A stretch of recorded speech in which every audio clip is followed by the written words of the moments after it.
Baik Bapak Ibu dan para peserta diseminasi budaya positif SMP Negeri 8 Cibitung, kita sambut bersama-sama oleh Ibu Kepala Sekolah SMP Negeri 8 Cibitung kepada Ibu Haja Siti Rohia SPDM. Kami persilahkan.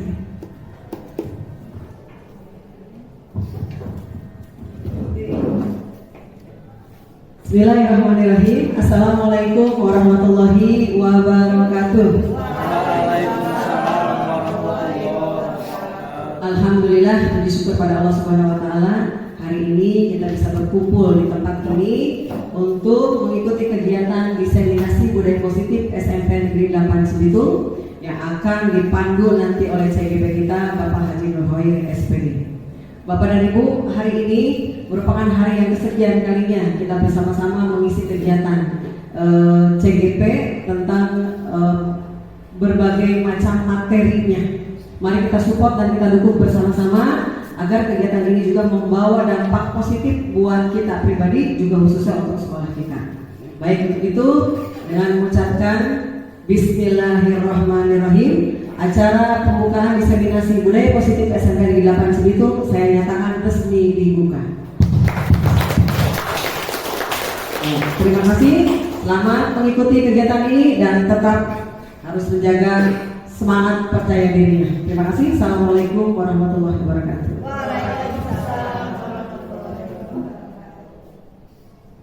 Ya, terima kasih kepada Ibu Kepala Sekolah yang telah membuka kegiatan diseminasi budaya positif di sekolah kita di SMP Negeri 8 Cibitung. Dan terima kasih juga saya ucapkan kepada rekan-rekan semua yang bisa hadir membersamai kami dalam kegiatan diseminasi budaya positif di SMP Negeri 8 Cibitung. Sebelumnya, Assalamualaikum warahmatullahi wabarakatuh. Waalaikumsalam warahmatullahi wabarakatuh. Ya, apa kabar semua Bapak Ibu? Alhamdulillah sehat ya. Walaupun kondisi setelah melaksanakan pengawasan ya, PSAT ya, ini penilaian sumatif akhir tahun untuk siswa-siswi kelas 7 dan kelas 8. Tapi sekarang kita lanjut untuk mengikuti kegiatan diseminasi budaya positif di SMP Negeri 8 Cibitung oleh saya sendiri Nurhoir SPDI, calon guru penggerak angkatan ke-10 yang sedang melaksanakan pendidikan guru penggerak. Bapak Ibu, saya ucapkan terima kasih banyak sekali lagi, dan saya tentunya di sini bukan sebagai narasumber sebenarnya, tapi lebih kepada apa ya? Ini dalam rangka aksi nyata praktik baik ya, aksi nyata kita saling berbagi ilmu, karena saya juga masih belajar. Oleh karena itu, mari sama-sama kita belajar, bukan maksud menggurui, tapi kita saling sharing pengetahuan.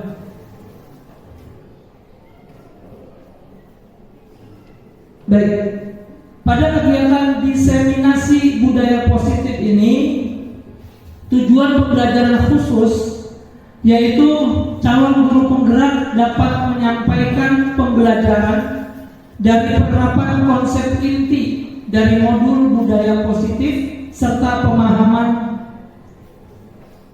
para CGP mengenai konsep-konsep inti dalam modul budaya positif. Selanjutnya, apa saja yang akan saya sampaikan sesuai dengan tujuan pembelajaran khusus tadi, bahwa kami sebagai calon guru penggerak harus bisa menyampaikan pemahaman inti dari konsep tentang budaya positif. Di antaranya konsep inti budaya positif yang akan saya sampaikan, yang pertama itu tentang disiplin positif dan nilai-nilai kebajikan universal.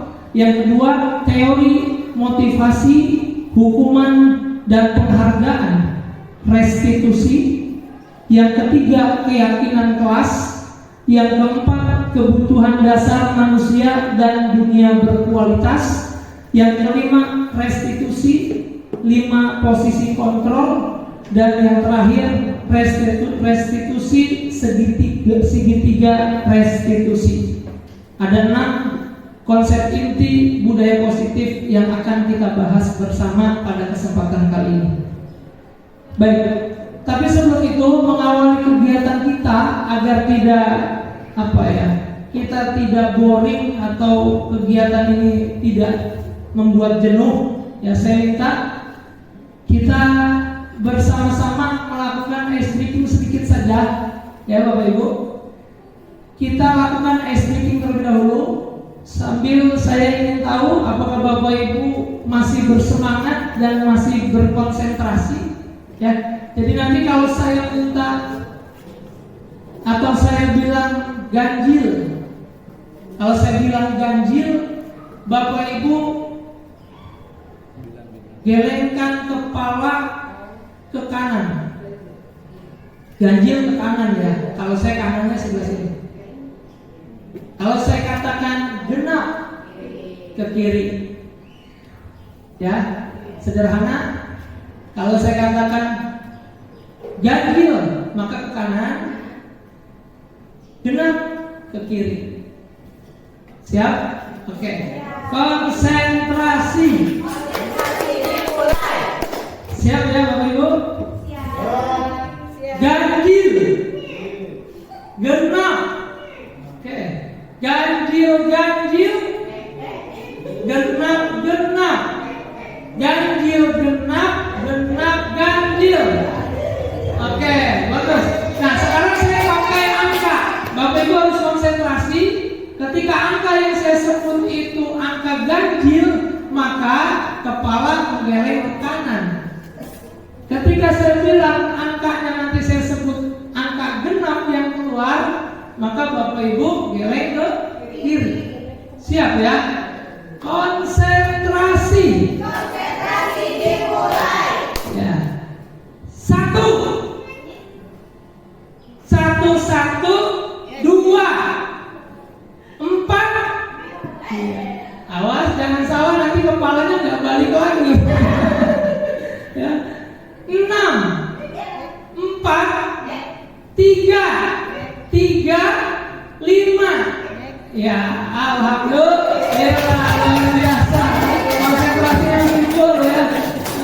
Khawatir bingung nanti encok di sini. Ya, kalau bingung encok di kepala nanti karena kebingungan mau ke kanan apa ke kiri ya.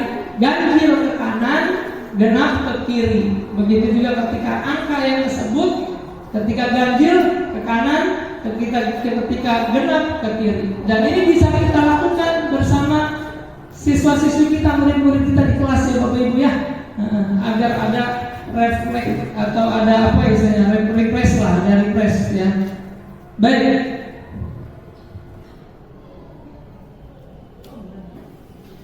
Sebelum saya menyampaikan tentang budaya positif, ya, perlu diketahui bahwa saat ini kita harus menerapkan pembelajaran dengan paradigma baru. Kenapa? Karena kurikulum selalu berubah. Karena sifat kurikulum itu dinamis. Kenapa kurikulum dinamis? Karena menyesuaikan kebutuhan murid. Tentunya kita tahu di masa kita sekolah dulu dengan anak-anak sekarang berbeda. Zaman kita dulu bersekolah teknologi tidak semaju ini, tapi anak-anak sekarang ya sudah lebih maju dari kita. Maka itu sebabnya kurikulum harus berubah. Pembelajaran harus dikonsep sesuai dengan perkembangan zaman dan kemajuan teknologi ilmu pengetahuan. Maka menurut Ki Hajar Dewantara, belajar itu harus sesuai dengan kodrat alam dan kodrat zaman siswa. Ya, menurut Ki Hajar Dewantara, Bapak Pendidikan Indonesia, bahwa belajar itu harus sesuai dengan kodrat alam dan kodrat zaman siswa. Maka kita sebagai seorang guru harus mengetahui paradigma baru yang harus kita terapkan di dalam pembelajaran kita di kelas.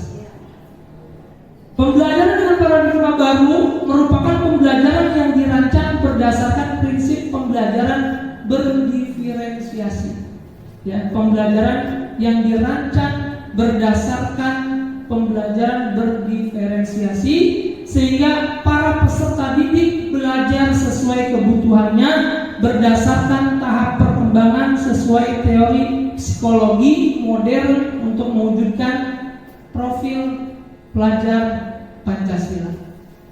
Jadi muaranya adalah profil pelajar Pancasila. Ya, tahun depan kurikulum Merdeka akan diterapkan menjadi Purnas, kurikulum nasional, artinya diberlakukan secara menyeluruh. Maka pembelajaran paradigma barunya itu harus dirancang berdasarkan prinsip pembelajaran berdiferensiasi. Maksudnya apa berdiferensiasi ini? Nah, ini bahasa Inggris nih. Miss Ayo, berdiferensiasi itu apa? Berbeda-beda, artinya pembelajaran yang kita kemas dengan beragam. Tidak bisa kita belajar hanya memakai satu metode atau satu strategi. Dalam satu pembelajaran kita bisa menggunakan berbagai macam metode dan strategi. Itu dikenal dengan pembelajaran berdiferensiasi. Tentunya sesuai dengan kebutuhan belajar murid. Dan endingnya ini dalam rangka mewujudkan profil pelajar Pancasila, di mana ada berapa dimensi Bapak Ibu? Ada 6 dimensi, betul ya, yes. Ada 6 dimensi profil pelajar Pancasila. Kita sudah sangat kenal dan sangat melekat karena sekolah kita sudah menerapkan kurikulum Merdeka. Ya, yang pertama dimensi beriman, bertakwa kepada Tuhan Yang Maha Esa dan berakhlak mulia. Yang kedua, mandiri. Yang ketiga, berkebinekaan global. Yang keempat, gotong royong. Yang kelima, kreatif. Yang keenam, bernalar. Ya. Nah, ini di kelas kita harus sering sampaikan kepada siswa-siswi kita juga, ya. Apalagi kita sudah punya lagu tentang profil pelajar Pancasila, ya. Pelajar Pancasila beriman dan bertakwa pada Tuhan Yang Esa dan berakhlak mulia, berkebinekaan global, gotong royong mandiri, kreatif dan bernalar kritis. Nah, ini yang menjadi tujuan utama kita dalam pembelajaran ke depan. Kita menggunakan kurikulum Merdeka secara menyeluruh. Maka ini yang menjadi tujuan utamanya, mewujudkan profil pelajar Pancasila. Oke, kita lanjut ya Bapak Ibu. Selanjutnya, ini kaitannya dengan psikologi, ya, kaitannya dengan psikologi.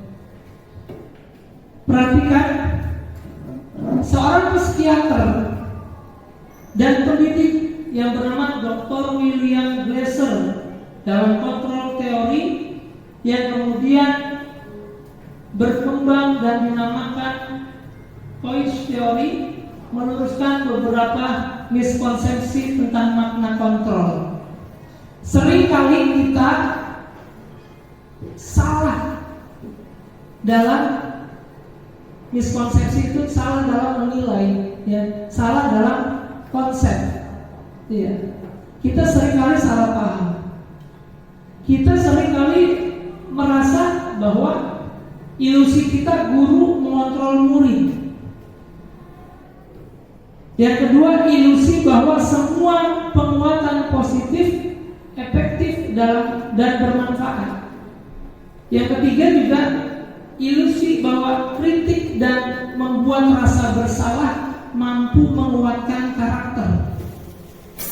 Yang keempat, terakhir, ilusi bahwa orang dewasa berhak memaksa. Sering dalam benak kita berpikir bahwa guru mengontrol murid. Kita berpikir bahwa semua penguatan positif efektif dan bermanfaat. Kita berpikir bahwa kritik dan membuat rasa bersalah kepada siswa membuat atau mampu menguatkan karakter. Dan juga kita terkadang berpikir bahwa orang dewasa berhak memaksa. Tapi yang terjadi,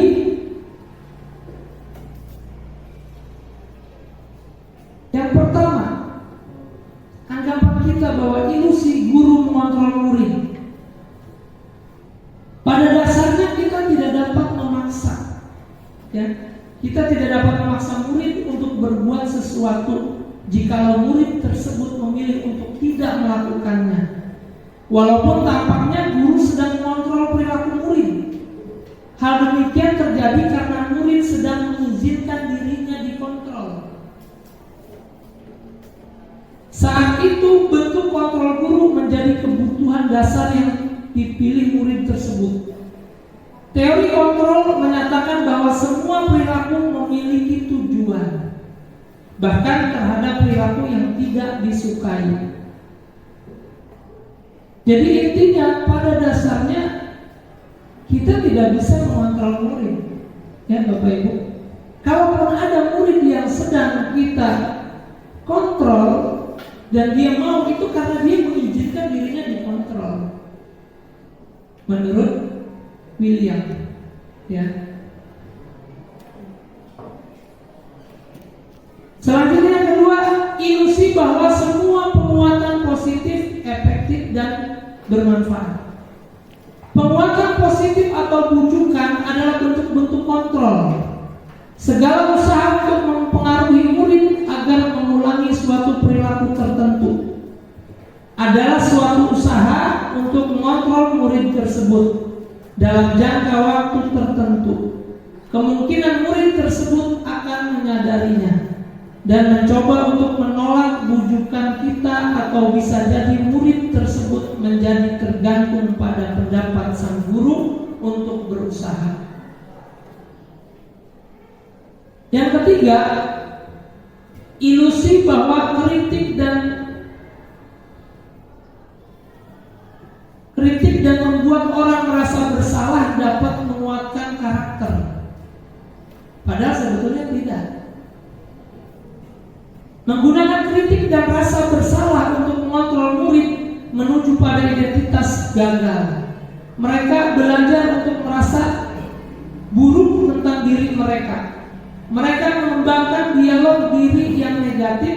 Kadangkala sulit bagi guru untuk mengidentifikasi bahwa mereka sedang melakukan perilaku ini, karena seringkali guru cukup menggunakan suara halus untuk menyampaikan pesan negatif. Yang terakhir, ilusi bahwa orang dewasa memiliki hak untuk memaksa. Itu tidak punya hak, Bu, Pak, ya. Kita sebagai orang dewasa tidak punya hak untuk memaksa. Banyak orang dewasa yang percaya bahwa mereka memiliki tanggung jawab untuk membuat murid-murid berbuat hal-hal tertentu. Apapun yang dilakukan dapat diterima selama ada sebuah kemajuan berdasarkan sebuah pengukuran kinerja.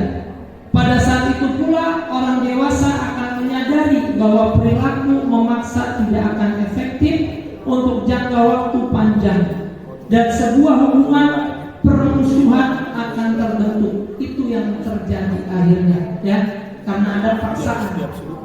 Karena ada paksaan, akhirnya yang terjadi akan terjadi permusuhan.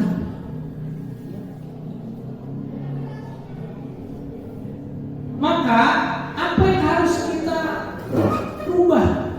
Nah, kita harus merubah paradigma stimulus respon ke pendekatan teori kontrol, Bapak Ibu, ya. Karena sebetulnya saya mau tanya nih, sebetulnya yang dapat merubah diri kita atau yang mengontrol diri kita itu siapa? Diri sendiri. Sepakat ya Bapak Ibu? Diri sendiri, bukan orang lain, tapi diri sendiri. Ketika pun ada orang yang berusaha menasihati kita, atau ketika ada guru yang sedang berusaha menasihati muridnya, itu tidak lain karena menerima untuk dikontrol oleh orang lain. Pada prinsipnya kembali kepada dirinya nanti, mau diterima atau tidak kembali kepada dirinya. Itu kenyataannya. Ya, menurut teori kontrol. Maka kalau kita perhatikan, kemarin saya pada saat pendidikan guru penggerak Bapak Ibu diminta untuk menggenggam tangan, ya, saya sebagai A, dan bayangkan ada sosok lain, katakan si B, dan saya diminta oleh ibu fasilitator di pendidikan guru penggerak membayangkan yang digenggam itu adalah sebuah kebutuhan kita yang sangat berharga. Kalau sangat berharga tentunya harus dijaga, ya kan? Kami diminta untuk menggenggam tangan, dan bayangkan yang ada di dalam genggaman itu adalah sesuatu yang berharga dalam diri kita. Setelah itu, bayangkan si B ini dengan berbagai cara membujuk kita untuk membuka atau katakan memberikannya. Dalam ilustrasi ini tentu ketika ditanya apakah kita akan membuka, kira-kira kita akan membuka atau tetap kita genggam erat? Pasti kita genggam, Bapak Ibu. Kalau ada, kemarin ada juga teman-teman yang menjawab dibuka, pasti ada alasannya. Yang berusaha menjaga menggenggam erat punya alasan, yang membuka pun punya alasan. Maka itu setiap perilaku manusia pasti ada alasannya, ada tujuannya. Tidak lain tujuannya adalah untuk memenuhi kebutuhan hidup. Karena masing-masing manusia punya kebutuhan hidup. Baik, sekarang coba kita perhatikan mengubah paradigma stimulus respon ke pendekatan teori kontrol.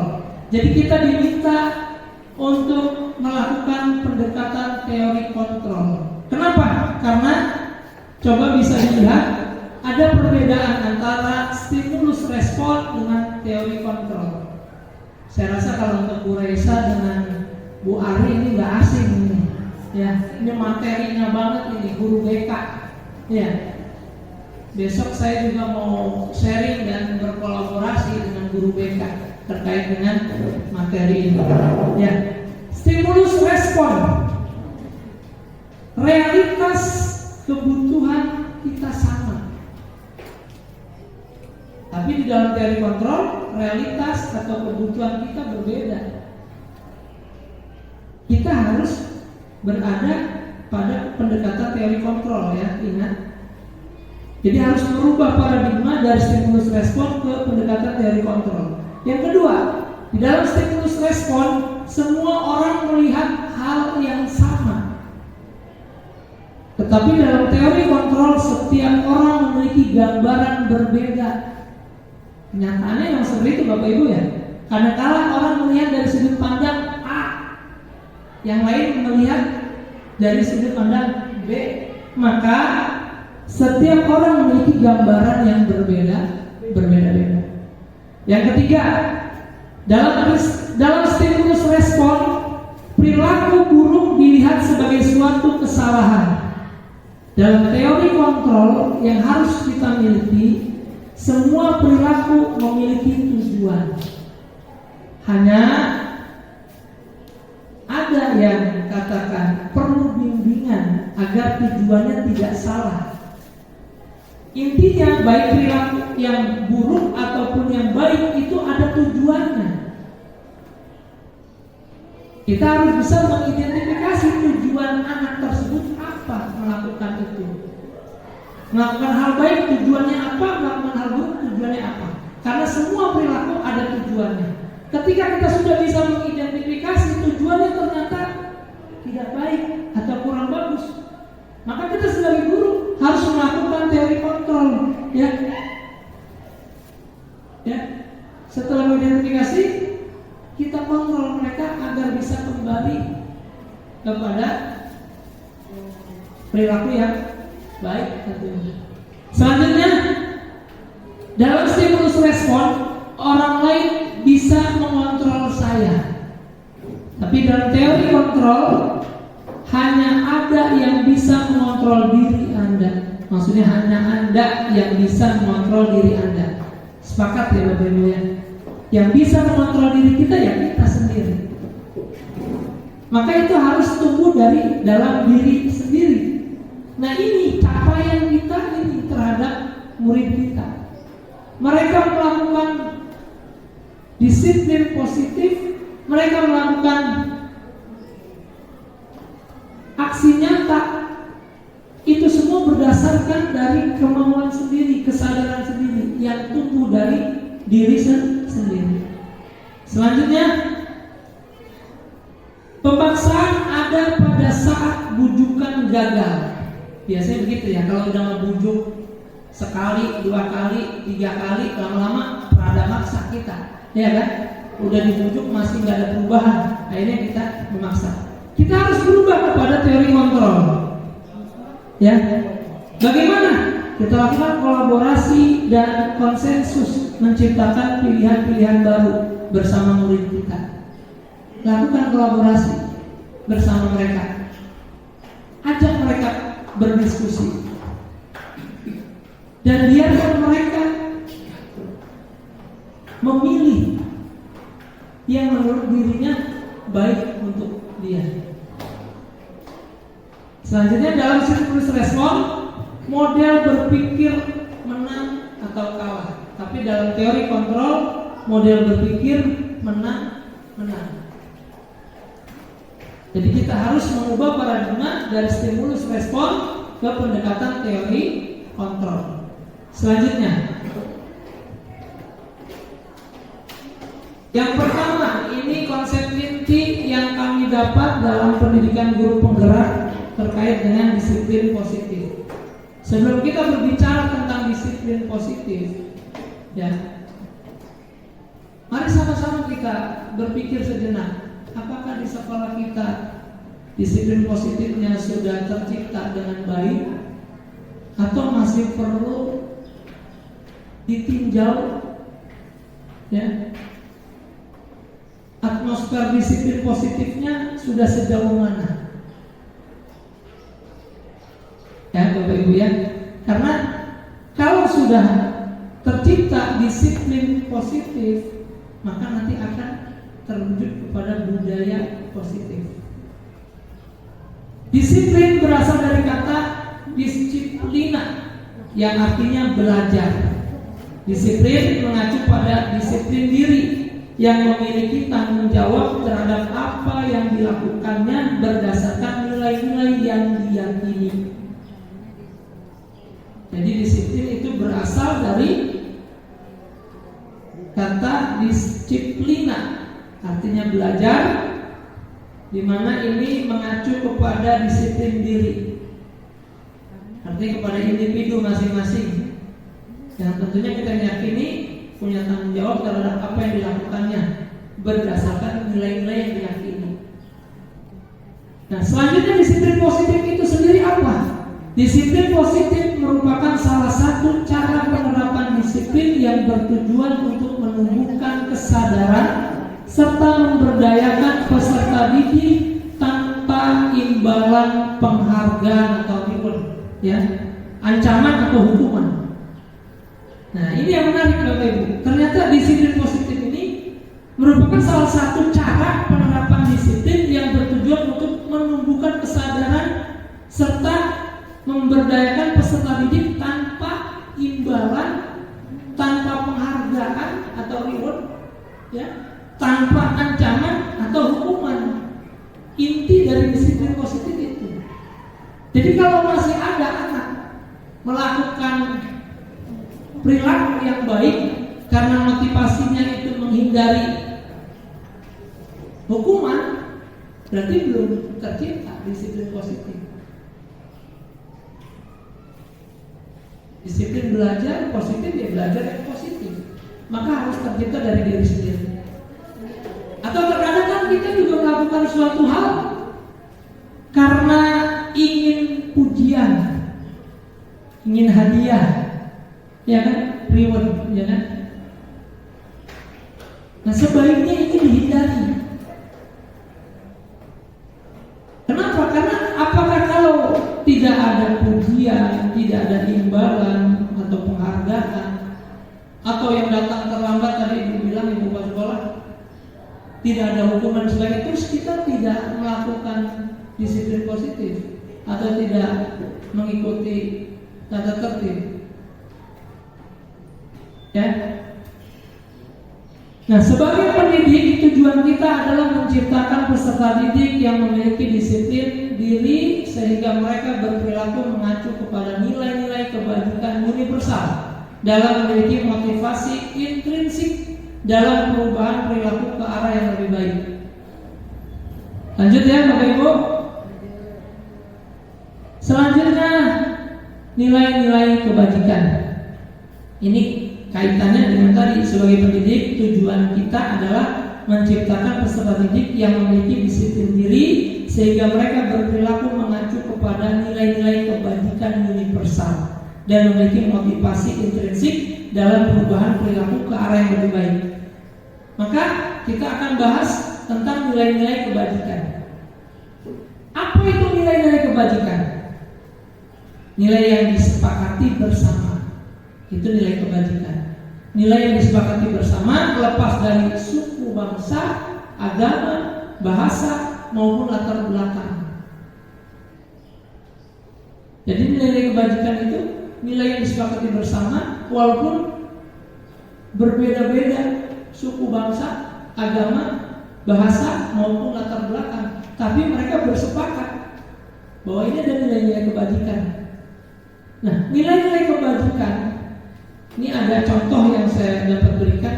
Contoh nilai kebajikan institusi atau organisasi sebenarnya ada 6, tapi saya tampilkan 3. Itu ada profil pelajar Pancasila, ada IPO Primary Years Program PYP, ada keterampilan hidup life skill, dan masih ada 3 lagi.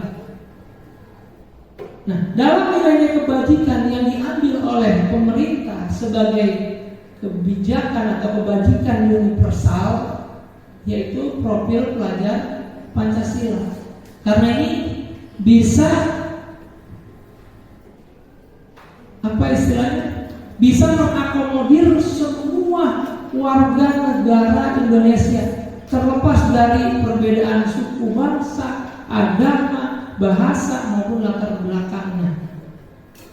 Ya, beriman dan bertakwa pada Tuhan Yang Maha Esa dan berakhlak mulia. Ini mengakomodir semua agama yang ada di Indonesia. Ya, mulai dari Islam, Katolik, Protestan, Hindu, Buddha, Konghucu. Jadi masuk, ya. Berakhlak mulia, artinya berperilaku baik.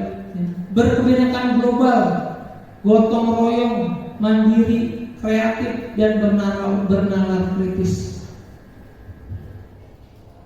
Selanjutnya,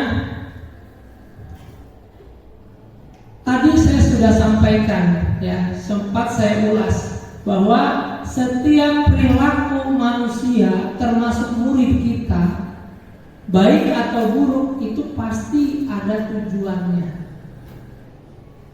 Maka kita harus tahu apa tujuannya. Secara umum dapat kita tarik kesimpulan tujuannya adalah dalam rangka memenuhi kebutuhan, ya, dalam rangka memenuhi kebutuhan. Maka kita harus mengetahui kebutuhan dasar manusia. Kebutuhan dasar manusia adalah segala sesuatu yang kita lakukan untuk mendapatkan apa yang kita inginkan. Seluruh tindakan yang kita lakukan memiliki tujuan tertentu, dan semua usaha terbaik yang kita lakukan adalah dalam rangka agar kebutuhan dasar kita terpenuhi dengan baik. Apa saja kebutuhan dasar manusia? Nah, di sini saya sampaikan ada 5 kebutuhan dasar manusia. Yang pertama berkaitan dengan kebutuhan terhadap bertahan hidup. Ini kebutuhan dasar manusia. Semua manusia ingin bertahan hidup. Yang kedua, kasih sayang dan rasa diterima. Ini kebutuhan manusia, kebutuhan kita. Yang ketiga, penguasaan. Yang keempat, kebebasan. Yang kelima, kesenangan. Kebutuhan yang pertama bertahan hidup, seperti makanan, pakaian, tempat tinggal, keamanan, kesehatan. Ini masuk kepada kebutuhan untuk bertahan hidup. Kasih sayang dan rasa diterima. Di antaranya apa saja, Bu Ari? Biar nggak ngelamun. Apa saja, silakan. Yang kedua, kebutuhan itu terhadap kasih sayang dan rasa diterima. Antara lain apa saja? Contohnya di dalam keluarga tidak membeda-bedakan anak yang satu dengan anak yang lain. Kalau di kelas juga tidak pilih kasih dan tidak melempelkan ini murid nakal, ini murid pintar. Oke, kita kasih fokus untuk Bu Ari. Berarti Bu Ari pemahamannya sudah mantap, ya. Jadi sudah bisa menyimpulkan bahwa kebutuhan terhadap kasih sayang dan rasa diterima, di antaranya rasa diterima, dipedulikan, berbagi, kerjasama, menjadi bagian dalam kelompok. Tadi sampai dicontohkan, kalau di rumah tidak membeda-bedakan anak pertama dengan anak kedua. Kalau di sekolah pun kita harus bisa memberikan kebutuhan kepada murid-murid kita terhadap kasih sayang dan rasa diterima. Tidak boleh kita membeda-bedakan, ya. Karena ketika kita sudah mulai mengotak-ngotakkan, ya, membeda-bedakan, maka itu kita akan menyalahi, ya, kita sebagai kontrol, sebagai guru, ya. Yang ketiga, penguasaan, ya, termasuknya harga diri, keinginan untuk dianggap, memimpin, berprestasi, diakui, didengar, itu penguasaan. Yang keempat, kebebasan, kepingin mandiri, pingin bebas. Gak mau ada tekanan, gak mau ada istilahnya apa ya? Ya, gak boleh ada yang mengekang. Terus tidak boleh ada yang mencampuri urusannya, gitu kan? Pingin mandiri, pingin merdeka. Itu kebutuhan hidup manusia. Nah, selanjutnya memiliki pilihan. Jadi bebas, semua orang harus punya pilihan, mencoba hal baru, mampu mengendalikannya, ya, mengendalikan arah dirinya. Nah, itu kebebasan. Terakhir, kesenangan, yaitu bermain, humor, antusiasme, tertawa. Itu semua kebutuhan dasar manusia. Maka ketika kita sedang berada di kelas, ada anak murid kita, ya, yang ngobrol, yang bercanda, ataupun ada yang nyontek barangkali, permasalahan-permasalahan yang ada di kelas itu semua ada tujuannya, yang tidak lain adalah untuk memenuhi kebutuhan hidup manusia. Jadi ada yang sedang dia cari, maka kita harus bisa menganalisis ketika anak, oh ternyata dia sedang dalam rangka cuma caranya, ya, maka harus kita luruskan. Ketika caranya kita itu tidak benar, maka harus kita luruskan. Karena semua memang pada prinsipnya dalam rangka memenuhi kebutuhan hidup. Hanya saja mereka masih belum paham mana yang baik, mana yang buruk. Maka itu perlu adanya restitusi. Nanti akan kita bahas. Selanjutnya, ini juga menarik Bapak Ibu, motivasi perilaku manusia. Ternyata manusia dalam berperilaku itu ada motivasinya, ada motifnya, ada tujuannya. Kalau secara umum tujuannya ini terbagi menjadi dua. Ada motivasi ekstrinsik, ada motivasi intrinsik. Kalau ekstrinsik itu berarti motivasi yang berasal dari luar. Kalau dari situ berarti intrinsik, dari dalam. Yang termasuk motivasi ekstrinsik, yang pertama motivasi perilaku manusia untuk menghindari ketidaknyamanan atau hukuman. Ketika ada murid kita,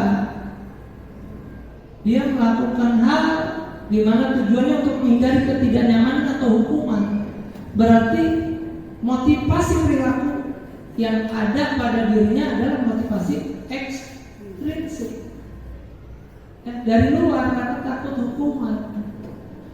Yang kedua, motivasi perilaku karena untuk mendapatkan imbalan, penghargaan, reward ya dari orang lain, termasuk hadiah. Ini juga termasuknya motivasi ekstrinsik. Nah, yang ketiga, motivasi intrinsik adalah untuk menjadi orang yang mereka inginkan dan menghargai diri dengan nilai-nilai yang mereka percaya. Nah, inilah tujuan kita. Ya, tujuan kita sebagai guru menciptakan disiplin positif agar anak-anak melakukan perilaku dengan motivasi untuk menjadi orang yang mereka inginkan dan menghargai diri sendiri dengan nilai-nilai yang mereka percaya. Jadi mereka lakukan dengan penuh kesadaran. Ya. Betul-betul terlahir dari dirinya, gerakannya itu dari diri sendiri, intrinsik. Ya. Gimana Bapak Ibu? Bisa dipahami ya? Ya. Jadi secara umum ada motivasi ekstrinsik, ada motivasi intrinsik. Ya, kalau ekstrinsik itu berasal dari luar, yaitu salah satunya karena menghindari ketidaknyamanan dan hukuman, karena ingin mendapatkan imbalan atau penghargaan, itu namanya ekstrinsik. Intrinsik itu yang berasal dari diri sendiri. Mereka ingin menghargai diri sendiri dan dengan nilai-nilai yang mereka percaya. Lanjut Bapak Ibu ya. Selanjutnya, kita sering dengar istilah hukuman, konsekuensi, restitusi, ya kan? Nah, ini ada perbedaan. Kalau hukuman tidak terencana atau tiba-tiba ketika ada yang melanggar, tiba-tiba dapat hukuman, tidak terencana, spontanitas, dan murid tidak tahu apa yang akan terjadi karena tidak dilibatkan, jadi dia tidak tahu. Jadi sifatnya kalau hukuman itu spontanitas. Ada siswa yang terlambat, sini kamu terlambat, pilih lapangan, hormat bendera. Jadi hukumannya itu siswa sendiri nggak tahu nih kena hukuman apa bakalannya, karena nggak pernah dilibatkan. Itu hukuman. Terus bersifat satu arah, karena biasanya hanya bersumber dari si penghukum. Ya, si terdakwa atau si terhukum nggak pernah tahu, gitu kan? Terus berupa hukuman fisik atau psikis, itu hukuman. Ya, nah pendidikan yang sekarang kita alami, pendidikan katakan generasi Z, ya, Gen Z, itu ya kita harus mencari hukuman karena hukuman itu tidak efektif. Yang kedua, konsekuensi. Nah, kalau konsekuensi ini terencana atau disepakati sesuai peraturan. Jadi sebelumnya sudah ada kolaborasi dengan murid. Ketika tidak mengerjakan tugas, konsekuensinya apa? Murid sudah tahu. Maka tidak harus kita capek-capek untuk memberikan hukuman, seperti itu, dia cukup memberikan konsekuensi. Terus murid tetap dibuat tidak nyaman, tetap ya, konsekuensi tetap tidak nyaman karena ada ada konsekuensi yang harus dilakukan. Sikap guru selalu memonitor murid, ya, itu konsekuensi.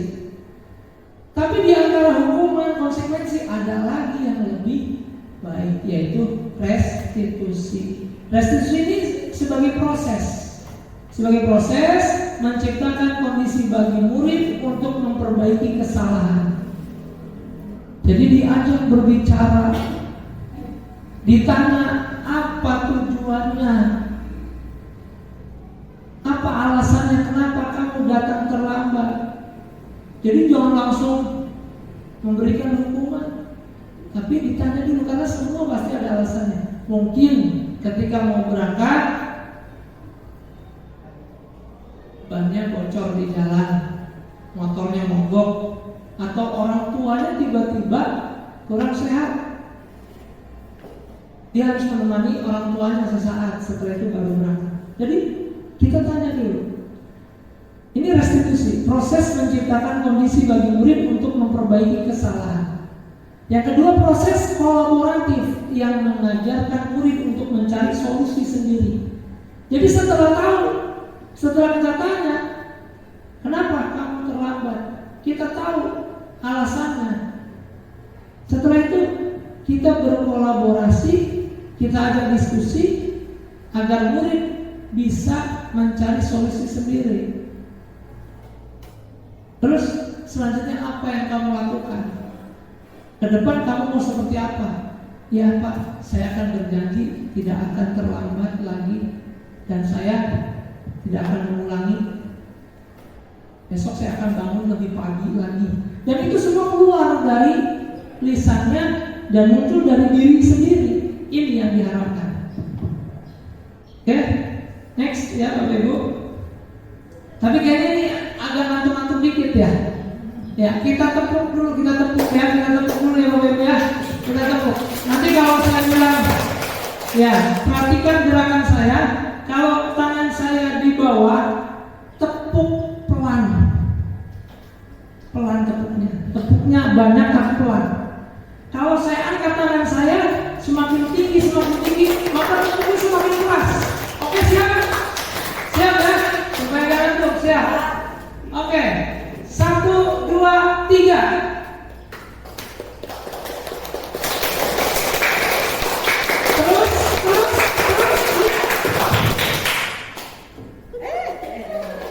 Ya terus lebih keras. Oh. Oke, terima kasih. Ya. Itu bisa juga kita lakukan di kelas supaya anak ngantuk. Ya. Lanjut Bapak Ibu. Selanjutnya posisi kontrol guru. Kita sebagai guru harus punya posisi kontrol. Ya. Secara umum ada 5 nih yang akan kita bahas. Pertama, ada posisi kontrol seorang guru sebagai penghukum. Kedua, ada posisi kontrol seorang guru sebagai pembuat merasa bersalah. Bu Ari berpaham yang Bu Raisa, guru BK. Ya, terus ada posisi guru sebagai teman, ada posisi guru sebagai pemantau, ada juga posisi guru sebagai manajer. Nah, dari 5 posisi kontrol ini Bapak Ibu, menurut Bapak Ibu posisi kontrol mana yang paling ideal? Karena dari sini saja kita sudah bisa membayangkan posisi kontrol guru sebagai penghukum itu seperti apa, posisi guru ya, posisi kontrol guru sebagai pembuat merasa bersalah itu seperti apa, dan dampaknya nanti anak bagaimana. Sebagai penghukum pasti akan ada dampak. Sebagai pembuat rasa bersalah pasti akan ada dampak.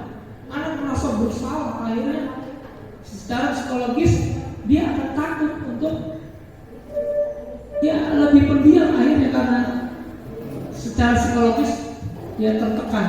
Terus ada posisi guru sebagai teman.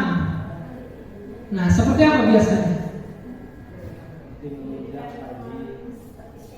Iya, betul Miss Asri luar biasa. Jadi lebih kepada teman. Kita bisa berkolaborasi dengan teman.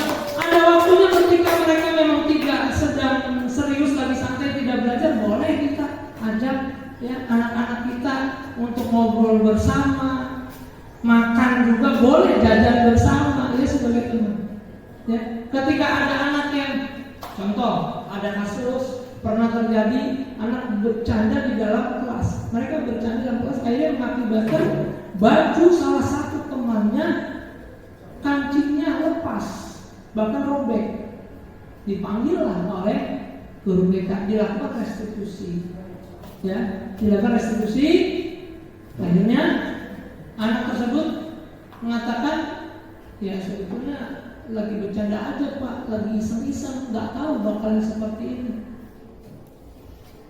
Terus menurut kamu telah melanggar keyakinan kelas kita yang telah kita buat bersama? Iya Pak.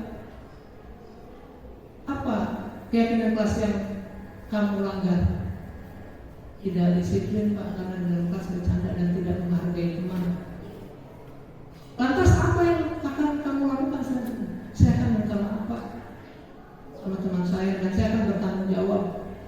Lakukan komunikasi dan itu keluar dari lisan dan keluar dari diri dia, sehingga akan keluar tanggung jawab.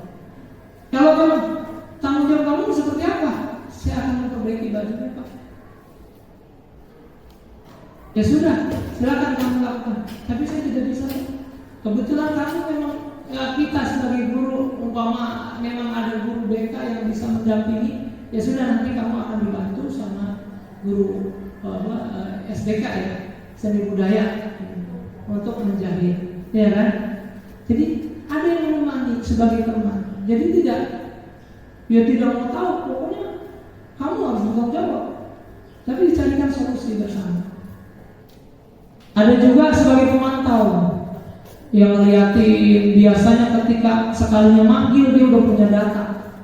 Kamu udah gak masuk sekian kali, ini absennya udah kelihatan. Itu sebagai pemantau, biasanya berdasarkan data-data, ya, akurat dia. Dan juga ada sebagai manajer. Nah, kalau sebagai manajer biasanya melakukan segitiga restitusi. Nanti kita akan bahas. Lanjut. Contoh penerapan 5 posisi kontrol guru. Tadi ada 5 ya Bapak Ibu. Masih ingat? Satu apa? Posisi kontrol guru sebagai penghukum. Yang kedua, posisi kontrol guru sebagai pembuat rasa bersalah. Yang ketiga, posisi kontrol guru sebagai teman. Yang keempat, posisi guru sebagai pemantau. Terakhir, ada posisi kontrol guru sebagai manajer, ya. Oke. Nah, kita ambil satu kasus Bapak Ibu. Kasus siswa tidak memakai atribut lengkap saat upacara bendera. Jadi ada siswa yang ketika upacara hari Senin tidak pakai atribut lengkap, padahal secara tata tertib, ya, sudah disampaikan dalam di sekolah. Nah, ketika itu ada yang memberikan hukuman, contohnya hormat pada bendera selama 1 jam. Itu posisi kontrol sebagai penghukum. Ada juga pembuat merasa bersalah. Biasanya dia akan mengeluarkan kata-kata, berapa kali ibu bapak harus memberitahu kamu, kamu selalu saja mengecewakan ibu bapak. Nah, ini posisi kontrol guru sebagai pembuat merasa bersalah. Yang ketiga, masih kasus yang sama, siswa tidak memakai atribut saat upacara bendera. Ada posisi guru sebagai teman. Ayo dong, ikut aturan sekolah, tolong bantu ibu atau bapak sekali ini. Ya sudah, tidak apa-apa. Maksudnya sekali ini ya sudah, tidak apa-apa. Lain kali jangan sampai berbuat seperti ini lagi ya. Nah, ini biasanya bahasa teman kan. Ada bahasa tolong untuk ibu, untuk bapak, sekali ini saja, besoknya. Nah, itu bahasa sebagai teman. Ada sebagai pemantau. Kamu sudah melanggar peraturan sekolah, kamu tahu konsekuensinya. Setelah upacara kamu beli atributnya ke koperasi dan jangan diulang lagi. Itu sebagai pemantau. Ya. Terakhir, posisi kontrol guru sebagai manajer, ya, sebagai manajer. Seperti apa itu? Biasanya dia akan mengatakan, apakah kamu tahu kesalahanmu? Jadi biar dia yang mengeluarkan, ya, dia sadar bahwa itu sebuah kesalahan. Kira-kira bagaimana kamu memperbaiki kesalahanmu? Nah, ini sebagai manajer. nanti dia akan mengutarakan lewat lisannya yang berasal dari dirinya. Seperti itu. Oke, selanjutnya mari kita merefleksi. Kira-kira posisi kontrol apakah aku? Nah, biasanya kan kita suka juga tuh berkata, saya kecewa sekali dengan kamu. Posisi kontrol apa nih? Penghukum atau sebagai merasa pembuat rasa bersalah, sebagai teman, sebagai manajer, atau sebagai apa? Satu lagi. Nah, kalau seperti ini, saya kecewa sekali dengan kamu, berarti posisi kontrol dulu sebagai membuat rasa bersalah. Bagus. Selanjutnya, kamu tidak pernah benar melakukannya. Kamu tidak pernah benar melakukannya. Ini lebih kepada pemantau. Karena dia tahu, karena dia sudah memantau, maka keluarlah rasa kamu tidak pernah benar melakukannya. Karena dia sudah tahu, biasanya memang tidak pernah benar. Sebagai posisi kontrol, sebagai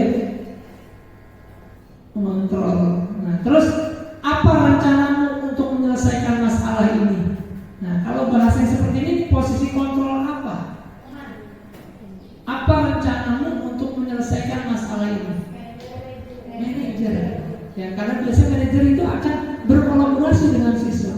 Dia akan berdiskusi dengan siswa. Dia akan memberikan ruang kepada siswa untuk dia memperbaiki dirinya. Dia mencari solusinya sendiri. Jadi sebagai manajer. Terus, ayolah lakukan demi bapak atau ibu ya. Nah, berarti posisi kontrol guru sebagai teman. Ada lagi, kamu tidak pernah mendapat nilai jika tidak mengerjakan tugas. Kamu tidak pernah mendapat nilai jika tidak mengerjakan tugas. Apa? Hukuman. Ya. Karena yang namanya hukuman itu erat kaitannya dengan penghargaan ataupun pujian dan sebagainya. Ini kaitannya dengan nilai. Berarti hukuman. Harusnya bahasanya kalau sebagai manajer, kamu tahu kesalahan kamu? Ya Pak, saya tidak mengerjakan tugas. Lantas apa yang harus kamu lakukan? Saya akan mengerjakan tugas Pak. Silakan kerjakan. Kembalikan dia kepada posisi yang positif. Seperti itu. Dengan begitu dia akan bertanggung jawab, muncul dari dirinya. Selanjutnya, keyakinan kelas, Bapak Ibu. Ini yang harus kita buat. Selain di dalam kelas ada data administrasi kelas, mulai dari jadwal pelajaran, jadwal weekend, struktur organisasi kelas, denah tempat duduk, ya, termasuk juga data siswa. Kita juga harus membuat keyakinan kelas. Karena nanti ketika kita mengontrol murid kita agar memiliki disiplin positif, ini mengacu kepada keyakinan kelas. Maka kita berharap di tahun pelajaran yang akan datang kita akan membuat keyakinan kelas. Nanti kita akan bersama-sama berkolaborasi, berdiskusi bagaimana tahapan membuat keyakinan kelas. Karena ini penting. Mengapa keyakinan kelas? Mengapa bukan peraturan kelas? Sama enggak keyakinan kelas sama peraturan kelas? Sama tidak? Keyakinan kelas dengan peraturan kelas beda, betul. Apa perbedaan keyakinan kelas dengan peraturan kelas? Barangkali Pak Supri bisa memberikan penguatan. Kalau keyakinan kelas itu berawal dari anak-anak sendiri, keyakinan diri sendiri. Ya. Dari kumpulan itu kemudian akan menjadi peraturan kelas. Ya. Jadi kalau keyakinan kelas itu diambil dari kolaborasi bersama, disepakati bersama, begitu maksud Pak Supri. Ya. Akhirnya nanti keyakinan kelas itu akan dituangkan bersama, dirumuskan bersama dengan berbagai macam konsekuensinya, sehingga anak-anak tahu ketika melanggar peraturan kedisiplinan konsekuensinya apa. Ya. maka itu akan secara otomatis menjadi peraturan kelas. Oke, terima kasih Pak Supri. Kita kasih aplaus buat Pak Supri. Selanjutnya, kenapa harus keyakinan kelas? Di sini penting pembentukan keyakinan kelas karena keyakinan kelas itu bersifat abstrak. Yang kedua berupa pernyataan universal. Tadi yang kita sudah bahas. Jadi keyakinan kelas ini pernyataannya bersifat universal, tidak membatasi suku, bangsa, agama, ya, budaya dan sebagainya. Jadi menyeluruh, sifatnya menyeluruh. Dibuat dalam pernyataan positif, itu keyakinan kelas. Maka biasanya keyakinan kelas itu tidak ada kata dilarang buang sampah sembarangan, dilarang tidak menggunakan kata yang negatif, tapi dirubah menjadi kata yang positif, Bapak Ibu. Dilarang membuang sampah sembarangan.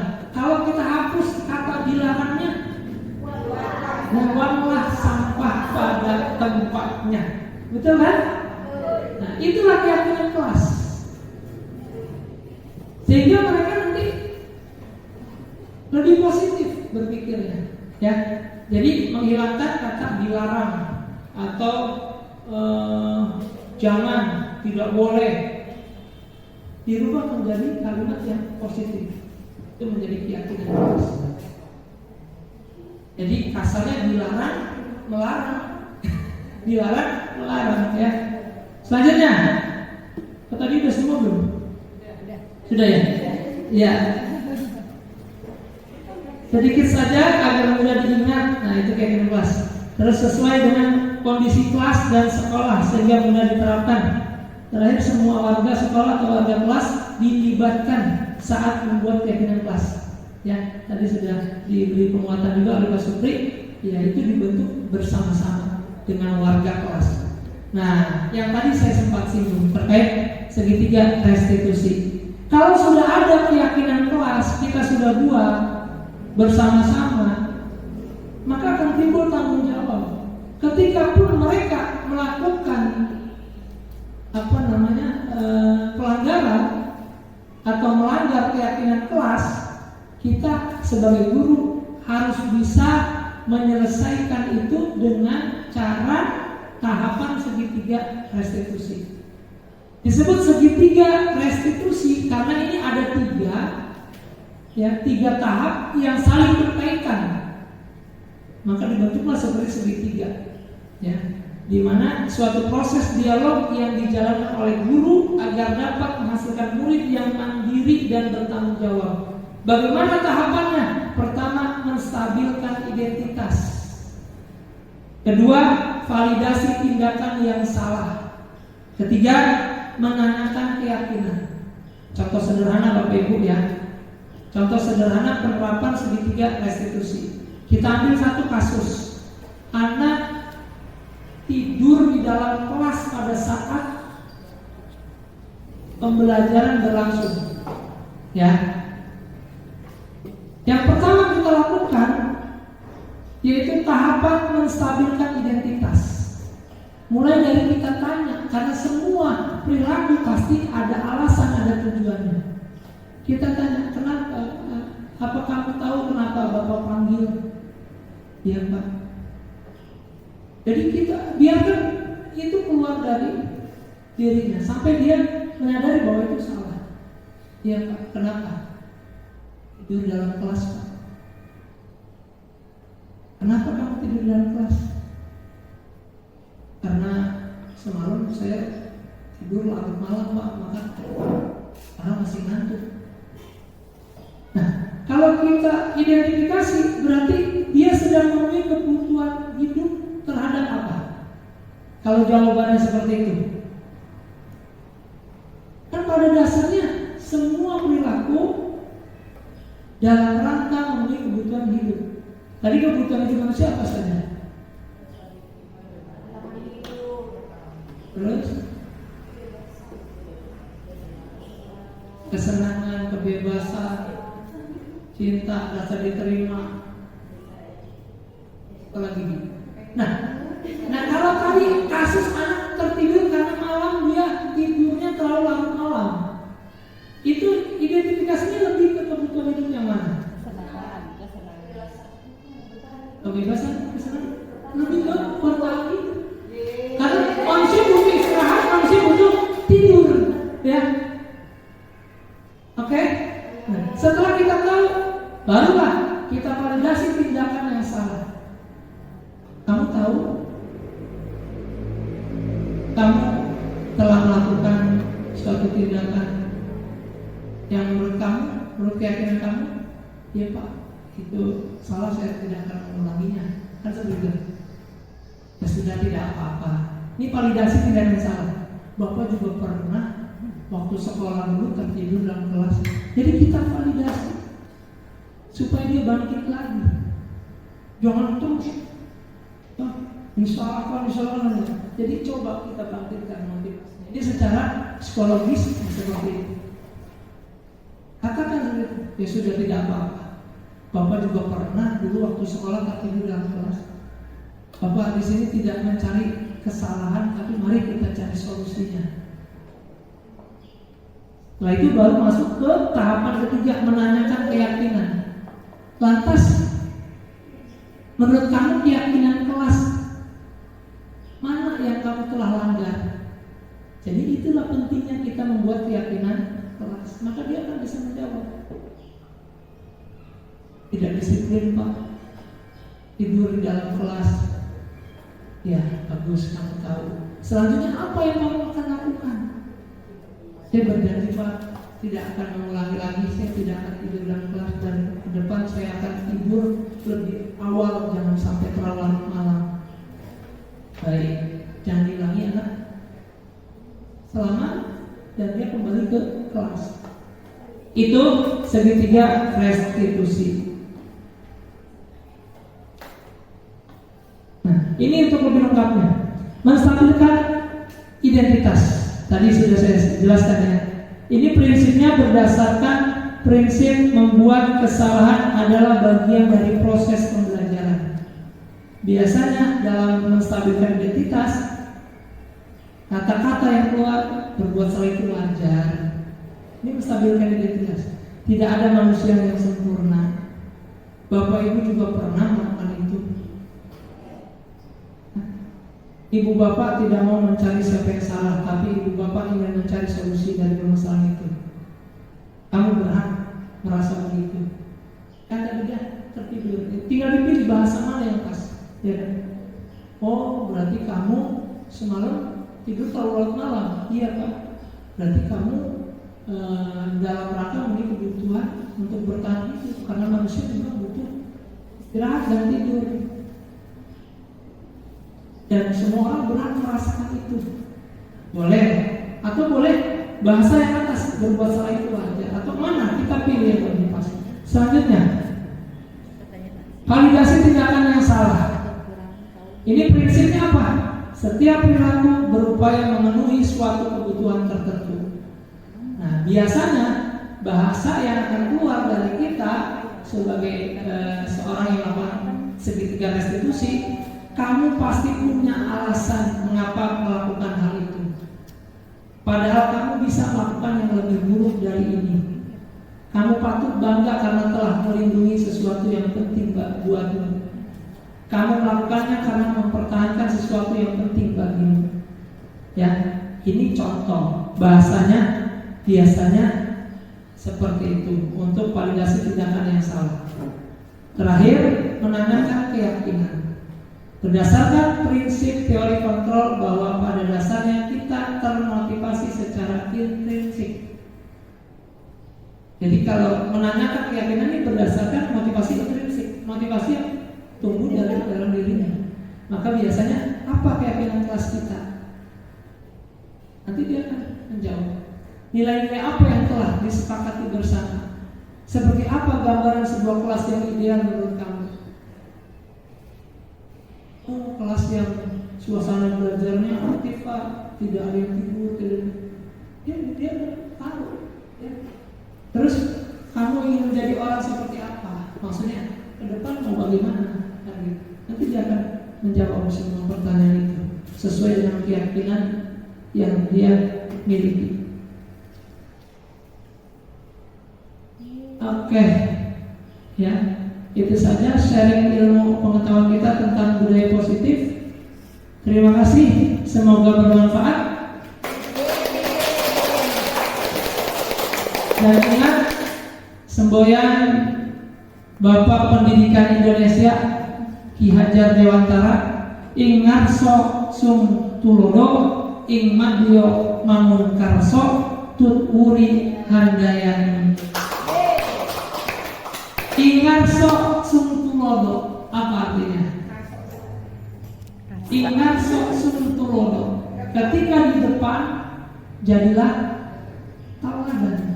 Jadi kalau kepingin anak-anak didik kita memiliki budaya positif, disiplin positif, taat aturan, kita harus memberikan contoh terlebih dulu terhadap murid-murid kita. Jangan mimpi murid kita datang tepat waktu kalau kita sendiri suka telat. Ya, jadi mulai dari diri termasuk kita sebagai guru. Ingmanyo mangun karso, ketika di tengah menjadi pendorong, memberi motivasi. Ya, berikan motivasi kepada murid-murid kita. Dan tuturi handayani, ketika di belakang memberikan apa? Tuturi handayani. Ya, di depan memberikan tauladan, di tengah dorongan, iya, tidak di belakang motivasi, depan, tengah, belakang motivasi. Oke, terima kasih. Semoga bermanfaat, semoga menginspirasi. Ya, saya akhiri. Wassalamualaikum warahmatullahi wabarakatuh.